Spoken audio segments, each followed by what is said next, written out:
Namaste, friends, and welcome to Global Focus. I am your host, Hari Prakash Sinha. The Iran-Israel war is no longer just a regional flashpoint. It's running into a global crisis with far-reaching consequences. As the West Asia burns, the world watches with concern, and India must prepare for the aftershocks. From economic volatility to diplomatic balancing acts, what should India expect next? To help us decode the road ahead, we are joined by Saptarshi Basu, a respected geopolitics expert and a dynamic educator who brings sharp insight and clarity to these uncertain times. So let's dive in. Saptarshi Basuji, welcome to our platform Global Focus. Thank you for the invite. Sir, my first question to you, what would a sustainable peace framework between Iran and Israel look like? And who could be realistically broker it? I would say this is not $1 million, but $1 trillion question. Okay. Because as of now, one thing is for certain.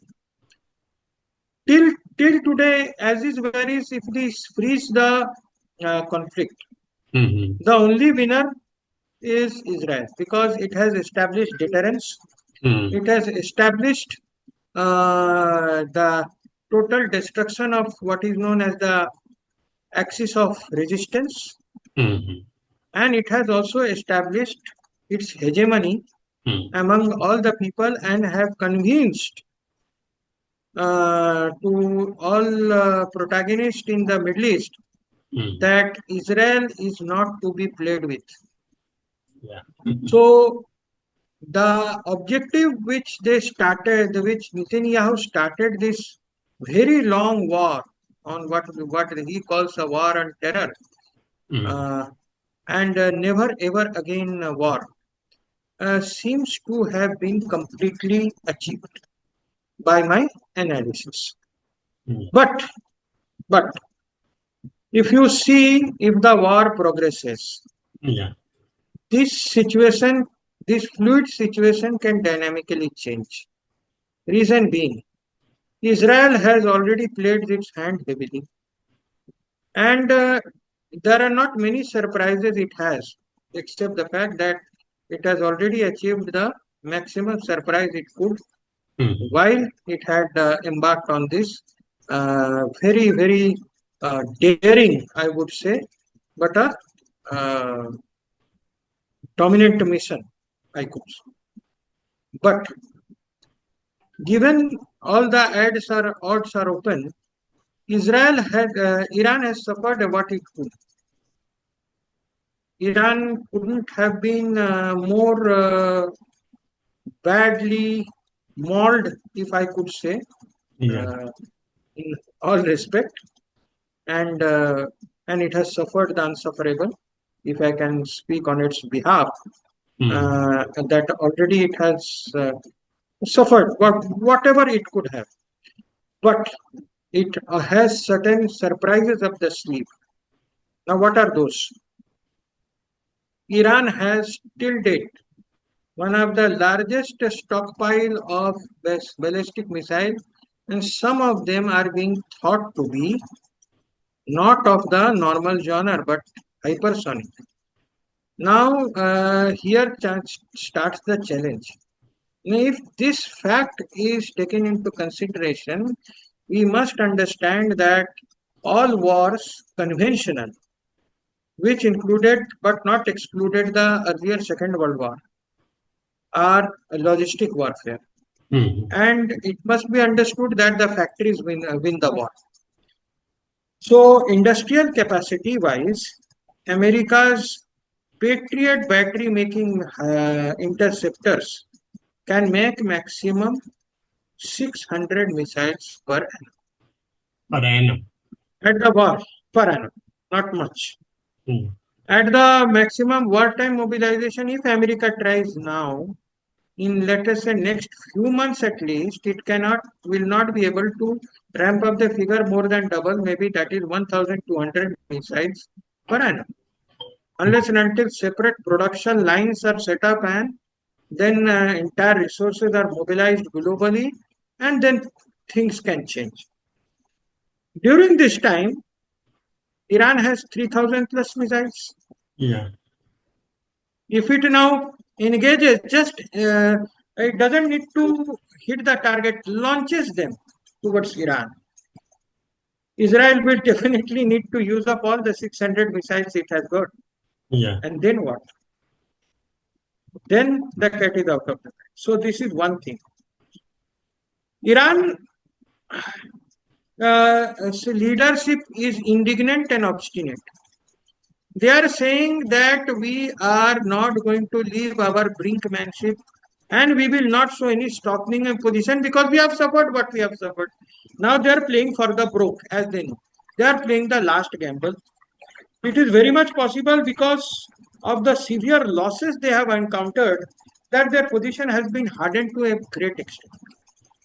They said they will not give up the nuclear program. And now initially they were saying, denying that they were having nuclear program, and their nuclear program was for peaceful means of production of electricity. Now they are openly saying that if we had not proceeded with a nuclear program before, for that purpose of destruction of Israel, now we are. So gloves are off.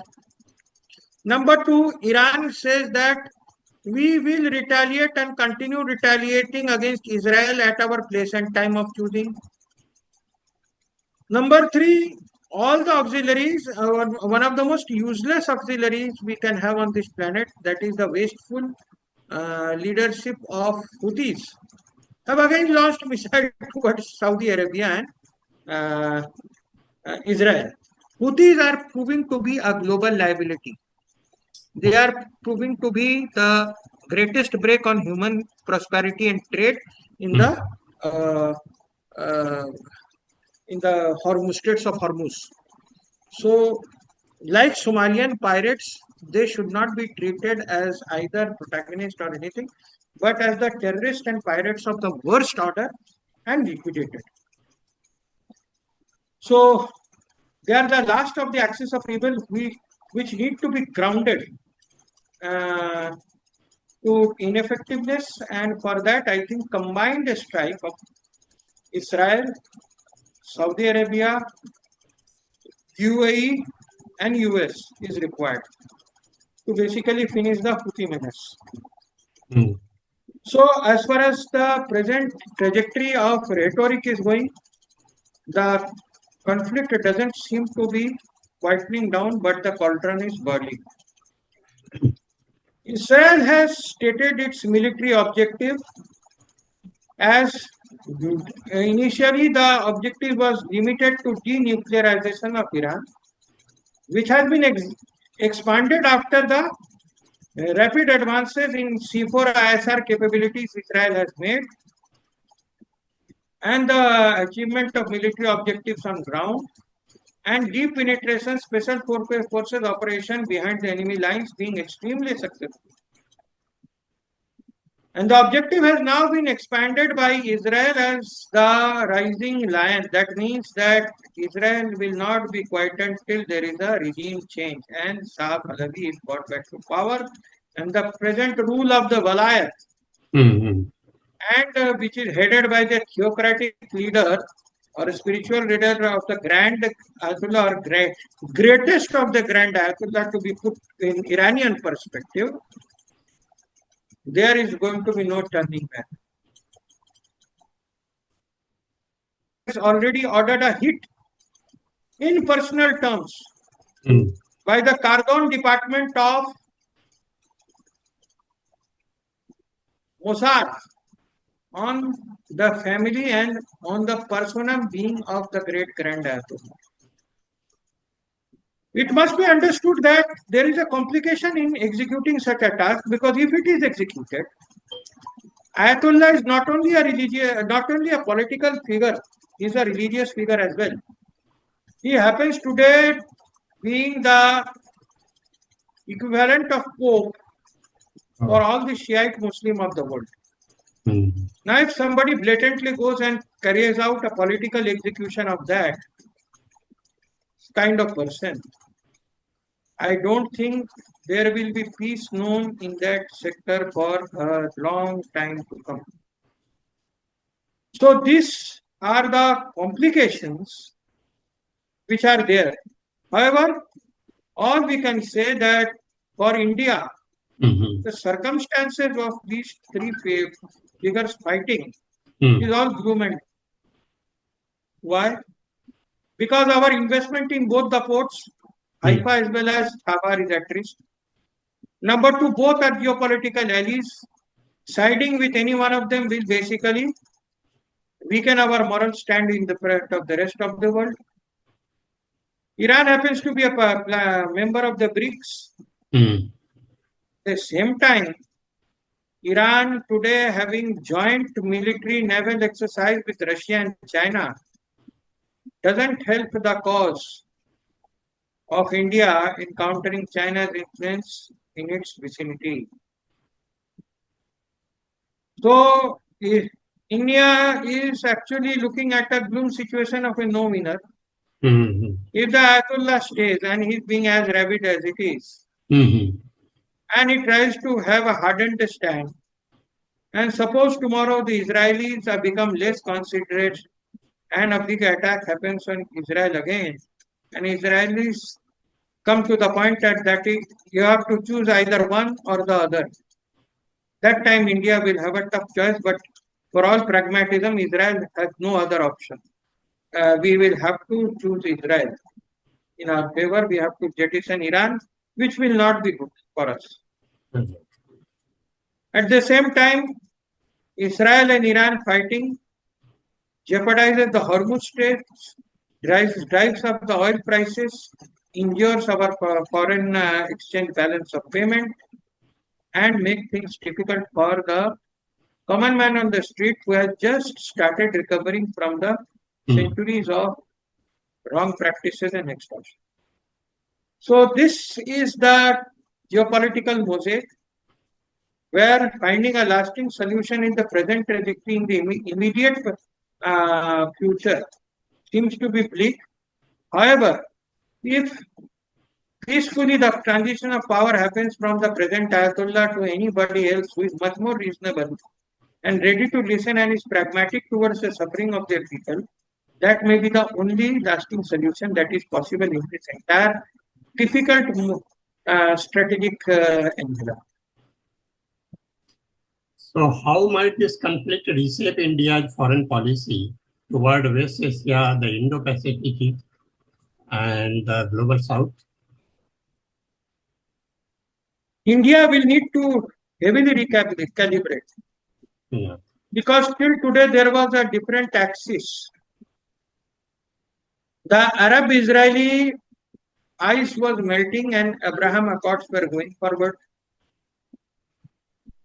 Saudi Arabia, though being the leader of the Arab world, had come about in trying to accept the existence of Israel, which is existing anyway, whether they accept it or not.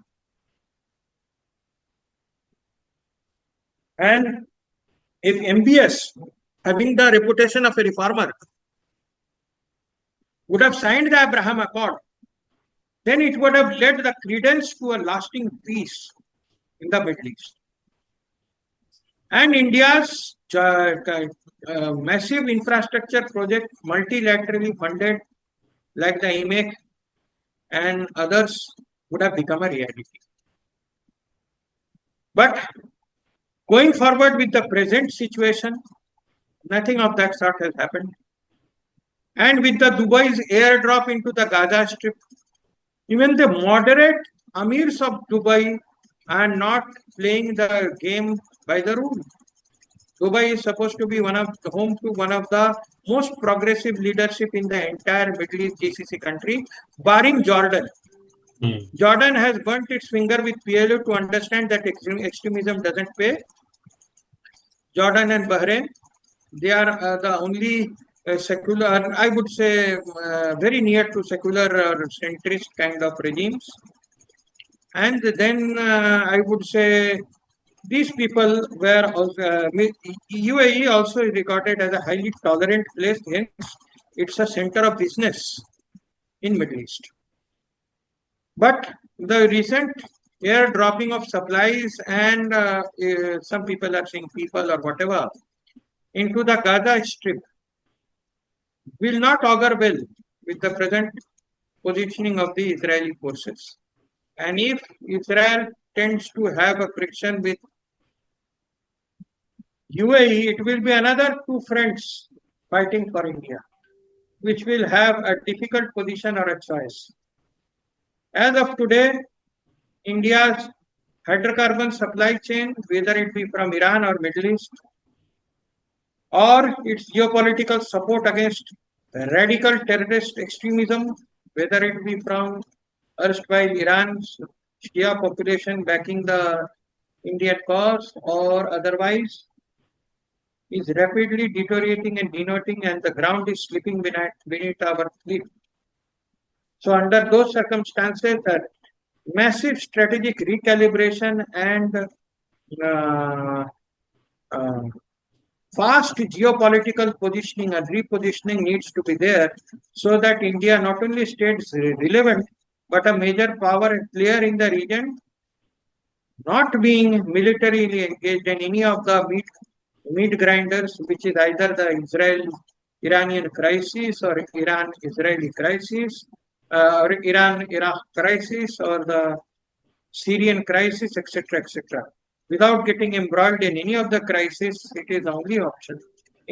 India can punch at its weight in the Middle East. So there, a recalibration is more than overdue, and ground intelligence and big strategic thought process and I would say track to diplomacy enabled estimation of the future courses of the geopolitical climate in Middle East is needed by very powerful circles in